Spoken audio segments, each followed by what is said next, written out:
Okay, so this is our day 2 supposedly of 2 days in Montreal. However, we are possibly extending it as we are having car issues. That's sort of like the big kerfuffle yesterday. My mom's car, newish car, had issues with her all-wheel drive system, and we had to get it towed. And so we are currently stuck here in Old Montreal, which is fine. It's fun to be stuck here. We're just walking out. It's early morning, about 8:30 in the morning, looking for coffee and maybe just seeing how the morning looks like now.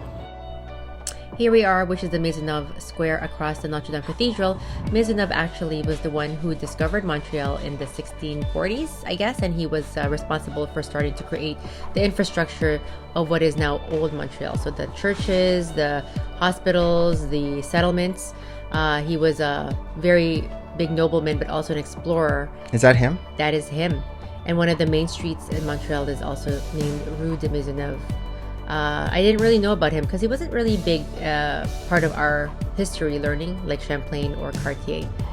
We're down here at Rue Saint-Jacques, and I wanted to visit the old RBC building here, which was the tallest building before in all of Canada. It is now a cafe of sorts called Collective Crew. It doesn't look like it's open, but it is one of the must-visit places. Oh, the door is turning. I'm going to ask if we can actually take a look inside. And it is a very beautiful, grand space, actually. If you look at this, how gorgeous the ceiling is. It is really inlaid structures. The area over here at the top is where the banking actually would have happened, but all the vaulted ceilings are just next level. Amazing architecture. The Collective Crew, it doesn't open on Saturdays until 11 a.m., but during the weekdays it's open earlier for the people to come do their business or even just study or work with their laptops while having their coffee and pastry. But we went down to the basement as well to check the office spaces, and all the next level floors above us are all rented out as different various corporations or offices. But we can see that the old architecture still, it's very sound. It's still robust to our day-to-day, that they've converted it to this useful cafe space. This is the outside. This is the outside. So again, once upon a time it was known as the tallest building in all of Canada, before other structures have superseded it. But it's still a beautiful space inside. This entire street, actually, I didn't realize, was the financial district of Montreal, where it had several other old buildings, banks like the Bank of Nova Scotia, the Quebec Bank, which is now defunct, and the Bank of Montreal. We are now headed down to the waterway. We're going to make a left here, and we're going to just pass by the Museum of Civilization of Montreal. I haven't been there at all.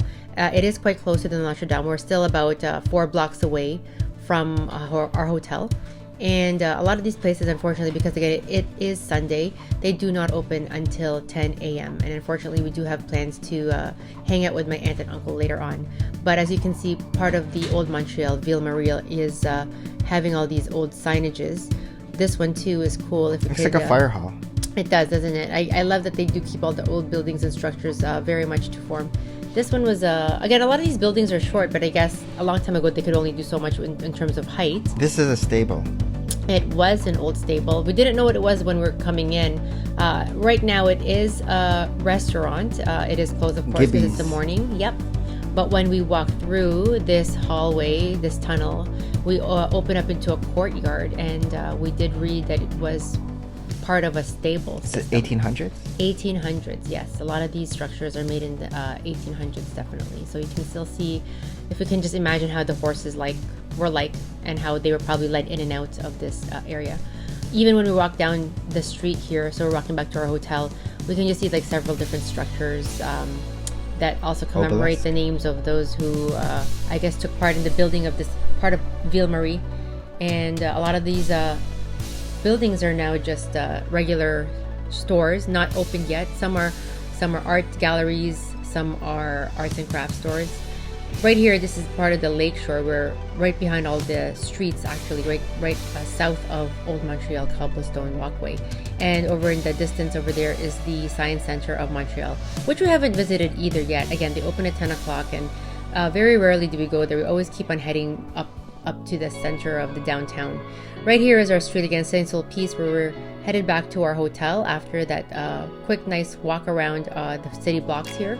We are going to visit Mount Royal later on this morning in a bit.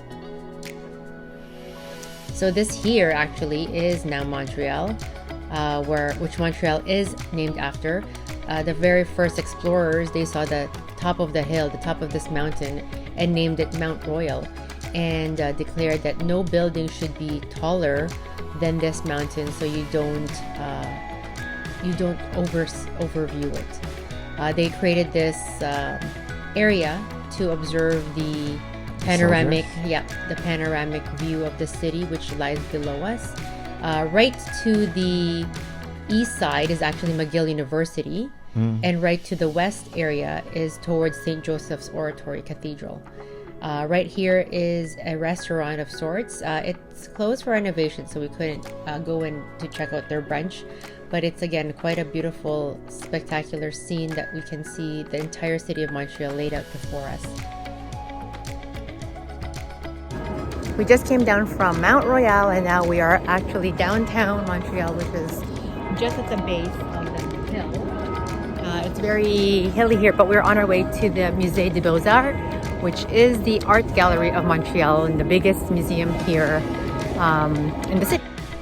Walking up to the entrance of the Musée de Beaurepaire, I'm actually excited because I'm pretty sure we get our entry for free, only because we are annual members of the Art Gallery of Ontario here in Toronto area and also the Royal Ontario Museum. And I believe as annual members, we actually get a bunch of reciprocal entry tickets for a bunch of different museums all over North America. So I'm going to try this out. The main exhibit here at the Beaux-Arts is the Nicholas Party, who's a surrealist artist based in New York, and his works are just so colorfully beautiful. Walking into the main lobby first before we enter the first exhibit room, we see this black headspace by the artist Jaume Plenza. He actually has the newest art head over in the financial district of Toronto. It's actually quite busy today. This is one of the busier days I've ever seen an art gallery to be. Tristan is quite engrossed in reading every single plate. I don't know why. And I'm just again enamored by all the different classical art paintings, and this one in particular is really touching.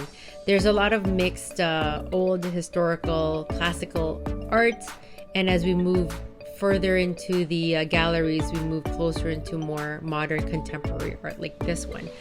We visited this 4 years ago when we came here, and I had taken the other two. So some of these pieces, they're still hung in the very much same spaces that they had inhabited then.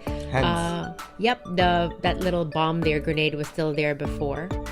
And we are just trying to find where I can find that window where you can see Leonard Cohen. But we're actually moving towards the basement level, which then will link an underground tunnel towards the opposite exhibit. This is the, I guess, more contemporary abstract exhibit room space, so more modern art in this area. I'm not too familiar with many of these artists.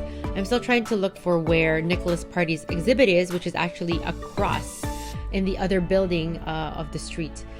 This is one of his works actually, and he is an artist who is a figurative artist and takes a lot of colorful subjects, and he uses a lot of soft pastels over cloth. Actually, they're not just canvas, sometimes like linen, but I like how he mixes Chairs.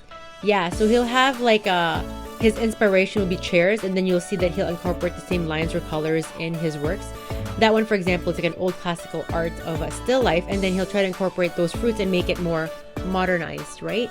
So it's quite interesting because I like his lines. This part of Montreal now is back over to the east side, where we are going to just take a stroll by the St. Lawrence River.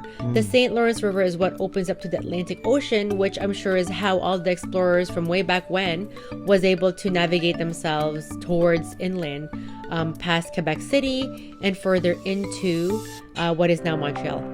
It's quite a very long river. Lots of people are just walking. Lots of people And on this river. running. And behind us, really, it's all residential areas, but still downtown residential areas. The water here actually is, you're expecting it to be freshwater, like the Is this Ontario. like high tide now? It's just regular. It could be high tide, but it's just regular. But the water is slightly salty because, again, the proximity to Atlantic Ocean makes it so. Over here, we're back to the square of Jacques Cartier. This is towards dinner time already. We're just walking to look for some poutine and maybe some smoked meat sandwiches. It's interesting how it's kind of actually difficult to find these kinds here. You have to actually walk through all these different alleys. And How was the poutine? it was good. Tristan had the Pulled pork. pulled pork version, and I just had the regular one. It was a lot. It was a huge portion, and my mommy's trying the smoked Montreal meat With a pickle. sandwich. It was quite tasty, but we just opted to have takeout.